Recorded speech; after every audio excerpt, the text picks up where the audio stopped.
Because every time I come to California, every single time, am I right? Every single time I come to California, someone says to me, but Article 5, Section 13 says that the sheriff is ruled by the Attorney General. No, it does not say that. It absolutely does not say that. And again, the only way you get that meaning is if you insert words and terms that simply are not in the text. The only way you can insert words and meanings into text that are not there is to either amend the Constitution again or to errantly allow the judiciary to do that. But let's look at this. Subject to the powers and duties of the governor, the Attorney General. Wait a minute. The Attorney General is subject to the governor.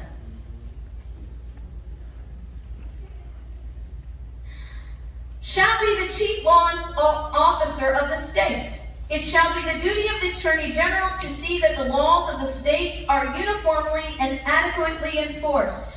Can I just mention to you as a little side note, the Attorney General takes an oath to the Constitution of the United States and the Constitution of the state of California as well, which means the Attorney General must also qualify laws according to the only standard, your consent.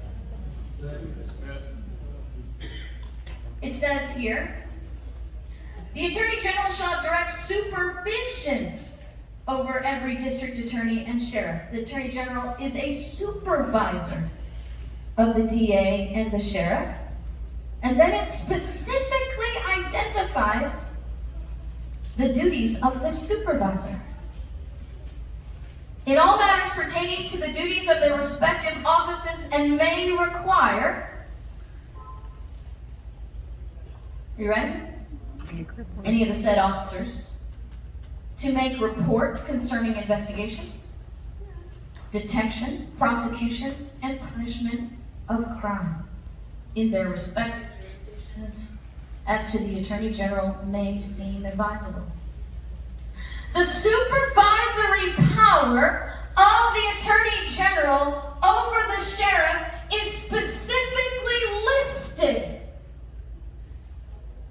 as the duty to make reports pertaining to the duties of their offices, to conduct investigations pertaining to the duties of their offices, to engage in detection, reports for detection, prosecution, and punishment of crimes according to their duties.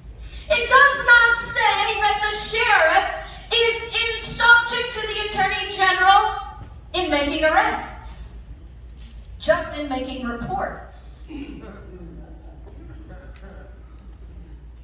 It does not say that the sheriff must get the permission and authorization from the Attorney General to conduct in their duties, only if the Attorney General requests, that word may request a report.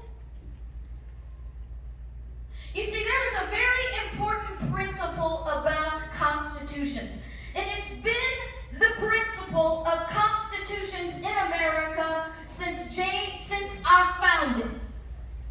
And Alexander Hamilton writes this principle in Federalist 83.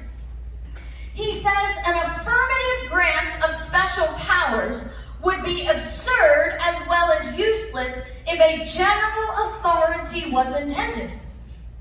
See, basically what he's saying is, where the Constitution is specific, general powers cannot lawfully be assumed. So, when they intended for this, did they intend for this section to create a general power of the Attorney General over the sheriff? I don't know. We don't know. And frankly, it doesn't matter. Because guess what? The very nature of specifically listing the power of the Attorney General over the sheriff means that there was general power assumed. So the Attorney General cannot claim a general authority over the sheriff. He can only claim the authority to demand the remaking of reports. Here we go.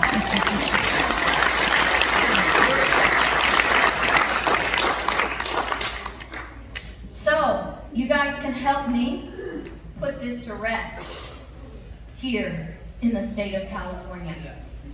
So when we come back in our other two classes, we're going to go on with where do we move forward from here. We're going to talk about the solutions, more solutions, because let me just post it down for you here in case it didn't trickle down to you. The solution to overreaching government, the most powerful, the most organized solution to overreaching power in government is a constitutional sheriff.